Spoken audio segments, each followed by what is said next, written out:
장담컨대 차를 좋아하면서 M3를 좋아하지 않는 사람은 이 세상에 존재하지 않는다. 차를 좋아하지 않으면 몰라도 차를 좋아하면서 어떻게 M3를 싫어할 수 있단 말인가? 있을 수도 있잖아요 라고 하면 뭐 물론 있을 수도 있겠지만, 그건 마치 차를 안 좋아하면서 좋아하는 척하는, 내 의견에 반박하기 위해서 억지를 부리는 그런 짝퉁 자동차 매니아일 가능성이 굉장히 높다. 뭐 아니면 말고. 그런데 여기서 갑자기 의문점이 하나 생기고 말았다. M3가 대체 뭐길래 전세계 남자들이 BMW M3에 이렇게까지 환장하는 것인가? 지금부터 남자들이 왜 그렇게까지 BMW M3에 환장하는지 알아보도록 하겠다. BMW M3는 30년이 넘는 역사를 자랑한다. 1986년 1세대 M3인 230 M3로 스타트를 끊고 1992년 실키6로 그 명성을 떨친 2세대 236 M3를 출시하면서 많은 이들의 사랑을 받았으며, 3세대 246 M3가 출시되면서 전 세계인들은 비로소 BMW M3에 미쳐 열광하기 시작한다. 게다가 순정 M3에서 끝나지 않고 하드코어 튜닝이 된 트랙용 머신 M3 CSL을 1400대 한정 출시하면서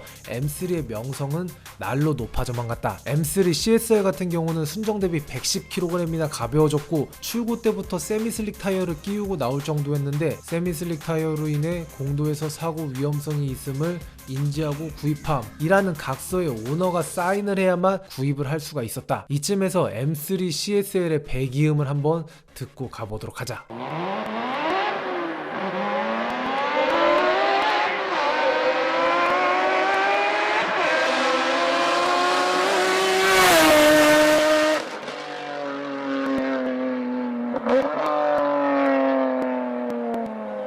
다음으로 출시된 M3는 2007년 등장한 4세대 292 M3다. 292 M3에서 실키6가 사라졌지만 자연흡기 8기통 4000cc의 어마무시한 녀석이 들어가게 된다. 420마력이라는 무시무시한 출력과 함께 전작에서 문제가 있었던 바디 강성에 대한 고질병도 완벽하게 해결하고 MDCT라는 미친 미션이 장착되었다. 그리고 마지막으로 현재 판매가 되고 있는 F80 M3는 2014년도에 출시되었으며, 코드네임으로 쿠페와 세단이 분리되었던 과거와는 다르게 M3와 M4라는 이름으로 각각 구분지어지게 되었다. 뭐 둘이 거의 일란성 쌍둥이 마냥 같다라고 생각하면 된다. 그냥 문 두자 쿠페냐, 뒤에도 문이 더 달린 세단이냐, 그 정도의 차이만 있다라고 생각해도 좋을 정도로 아주 많이 똑같다. 굳이 다른 점을 꼽으라면 쿠페와 세단이기 때문에 디자인이 조금 다른 점, 문짝이 두 개도 적어서인지 무게가 약 20kg 정도 M4가 가볍다는 점, 그리고 트렁크에 약간의 카본 파츠가 쓰인다는 점 말고는 엔진이나 미션, 그 밖의 성능을 차별화하는 재원상의 그 어떠한 차이점도 존재하지를 않는다. 조만간 신형 M3가 출시될 것이라 예상되는데, 최근 출시된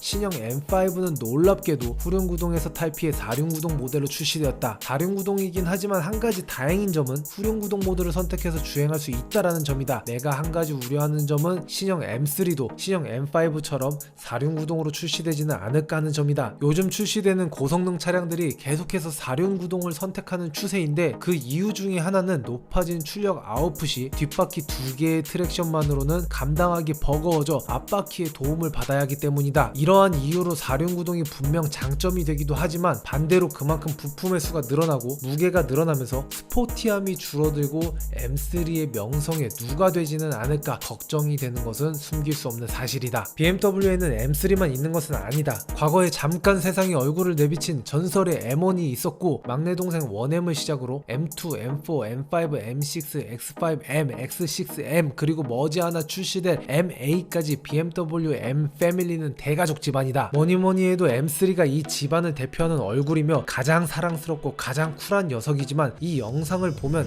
M5가 가진 매력 또한 M3에 못지 않다라는 것을 충분히 알 수 있다. 이 영상을 아직도 시청하지 않은 사람은 어디 가서 M 좋아한다고 말하고 다니지 말자. 예전에 봤던 사람들도 한 번 더 보도록 하자. 또 봐도 재밌고 또 봐도 멋지다. 그건 내가 장담한다. 뭐 아님 말고. 이 영상은 광고인지 영화인지 헷갈릴 정도로 높은 완성도와 퀄리티를 자랑한다. 이 영상을 통해서 M5의 매력을 충분히 알 수 있는데, 마돈나 M5, 광고 이 세 가지 키워드를 가지고 풀 영상을 찾아볼 수 있으니 안 본 사람들은 꼭 한번 시청해 보길 바란다. 이 영상을 추천하는 이유는 딱 하나다.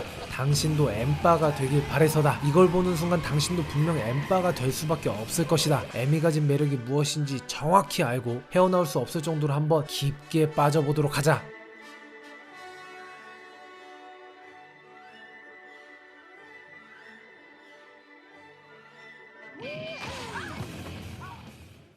사실 M에 대해서 떠들라고 하면 아마도 나는 24시간 내내 1년 365일 동안 쉼없이 떠들어도 그 시간이 충분하지 않을 것이란 걸 내 스스로가 너무나도 잘 알고 있다. 적어도 우리나라에서 나만큼 M을 물고 뜯고 맛보고 즐기며 별짓 다 해본 사람은 많지 않을 거라 확신한다. 그렇게까지 할 수 있었던 배경에는 BMW 드라이빙 센터에서 인스트럭터로 근무했던 배경과 함께 지난 2018년 BMW M클래스 원메이크 레이스에 출전했던 선수로서 타기 싫어도 탈 수밖에 없었던 환경에 처해 있었기 때문이다.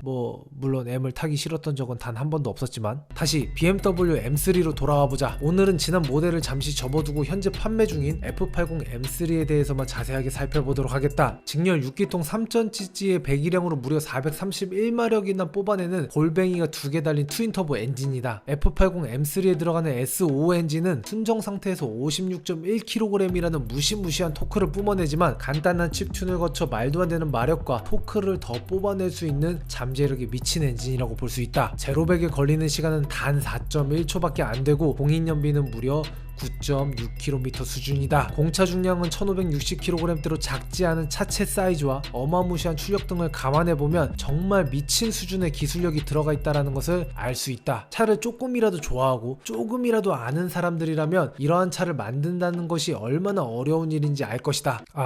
조금 알아서는 알 수 있는 수준은 아닌가? 아무래도 많이 알아야 알아챌 수 있는 거겠지? 어쨌든 차를 모르는 사람이 M3를 놓고 본다 한들 M3의 우수성에 대해서 깨우치는데 걸리는 시간은 그리 많은 시간을 필요로 하지 않을 것이라 확신한다. 사실 M이 이렇게나 대단한 이유는 M이 탄생한 그 배경에 있다. 독일의 최고 존엄 레이스인 DTM에 참가하기 위해서는 5000대 이상 생산된 양산형 차량을 가지고 참여해야 하는데 이 기준을 충족시키기 위해서 탄생한 것이 바로 BMW M이기 때문이다. 사실 껍데기만 공유하는 수준이고 속 내용물은 완전히 다른 차라고 볼 수도 있지만 DTM에 참가하며 개발된 기술들이 M에 대거 적용될 수밖에 없었을 것이고 겉모습은 순한 양의 모습을 하고 있는 평범한 세단이지만 속은 늑대와 같은 야수의 본능을 품고 있는 맹수인 것이다. 이러한 고성능 차량들은 레이스를 기반으로 만들어진 신기술들이 대거 적용되고 다듬어지기 때문에 일반 도로에서 달리기에는 그 달리기 실력이 너무 투머치인 경우가 대부분이다. 사실 대부분의 오너들이 M3가 가지고 있는 능력치의 반도 제대로 끌어내지 못하고 있다. 나 또한 레이스를 해야만 M이 가지고 있는 능력을 100% 끌어내서 사용할 수 있는 것이지 공도에서는 그 능력치를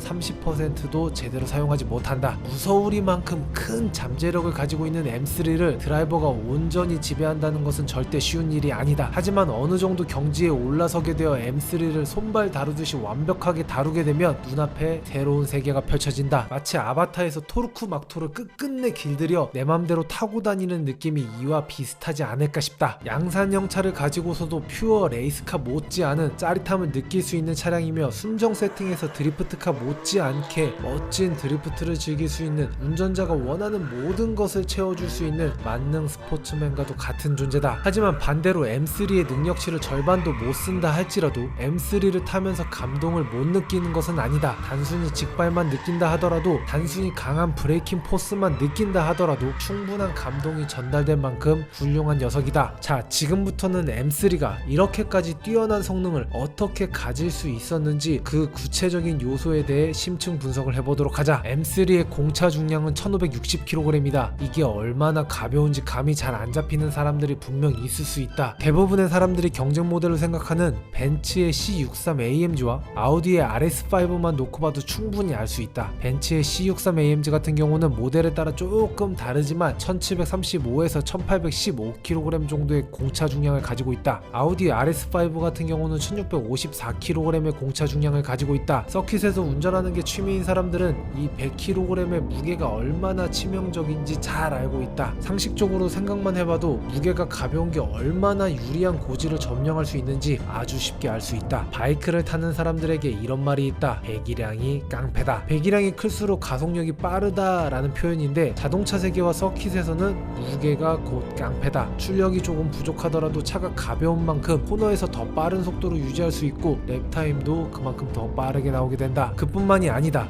가벼운 만큼 기름도 덜 소비하고 타이어나 브레이크 등 기타 모든 소모품도 덜 사용하게 된다. 게다가 차량에 가해지는 부하가 적기 때문에 똑같은 내구성을 지녔다 하더라도 부품 하나하나가 자연스레 더 오랜 시간 고장을 일으키지 않고 버틸 수 있는 환경이 되는 것이다. BMW M3의 이러한 공차 중량을 만들기 위한 노력은 여러 곳에서 확인할 수 있다. 가장 쉽게 눈에 띄는 카본 루프부터 시작해서 알루미늄으로 만들어진 하체 암들과 보이지 않는 곳에서 쓰인 수많은 신소재들이 1560kg이라는 경이로운 숫자를 만들 수 있었던 것이다. 공인 연비는 9.6km로 표기되어 있지만 실제로 고속도로 연비가 잘 나올 때는 12에서 3km도 쉽게 확인할 수 있을 정도다. 어느 정도 스트레스 없이 달리기 시작하면 보통 7, 8km 수준을 왔다 갔다 하기 시작한다. 3000cc의 평범한 세단과 아주 비슷한 수준의 연비를 자랑한다. 이러한 고성능 차량이 이렇게까지 고효율을 끌어내는 것도 정말 놀라울 따름이다. 서킷에서의 연비는 얼마나 나오냐고? 내가 레이스를 하면서 계산한 연비는 리터당 약 1.5km 정도 수준이었다. 서킷은 극한 상황에서 한계 주행을 하는 것이니 참고만 하도록 하자. 다음은 파워트레인 부분이다. 엔진에서 발생하기 시작한 동력은 트랜스미션을 거쳐 드라이브 샤프트를 통해 디퍼런셜에서 좌우로 동력을 배분하고 온전히 뒷바퀴로 전달이 된다. 동력이 전달되는 과정을 이렇게 세세하게 나열한 이유는 앞서 언급한 과정 하나하나가 굉장히 중요할 뿐더러 이러한 과정의 조화가 차량 전체의 성능을 좌우하기 때문이다. M3는 이 모든 것이 척척 맞아 돌아가며 운전자에게 희열을 선사하는 수준으로 높은 기술력을 자랑한다. 순정 엔진은 약간의 튜닝만으로도 어마어마한 출력을 끌어낼 수 있을 정도로 그 잠재력이 크다. 이게 다 두 개나 달려있는 골뱅이의 힘 덕분이다. 터보가 한 개도 아닌 두 개나 달려있기 때문에 일반인들이 탔을 때 M3에서 터보렉을 느끼기란 쉽지 않을 정도로 정말 쉴 새 없이 토크가 쏟아져 나온다. 하지만 카레이서 수준으로 실력이 올라가면 약간의 터보렉이 아쉽게 다가오기도 하는데 오히려 이를 잘 이용해 신기 들린 엑셀 컨트롤로 연결시키면 다른 선수들보다 더 빠르게 달릴 수 있기도 하다. MDCT 같은 경우는 사람이 변속하는 것보다도 더 빠르고 정확하게 변속을 처리해버린다. 포르쉐의 PDK에 견줄 만큼의 속도는 아니지만 포르쉐 빼고는 밀릴만한 브랜드가 없을 정도로 민첩한 반응성을 보여준다. 이 역시 일반인이 경험하기에는 어려움이 있겠지만 레이스를 하는 것과 같이 가혹 조건 속에서는 미션이 과열되어 늘어지는 현상을 간혹 보이기도 한다. 잠시 쿨링을 해주면 이 증상이 금세 사라지기도 하지만 나 같은 경우는 이 현상으로 경기에서 추월을 당한 적도 있으니 아쉽다면 아쉬울 수밖에 없는 부분이라고 생각한다. 무엇보다도 칭찬하고 싶은 것은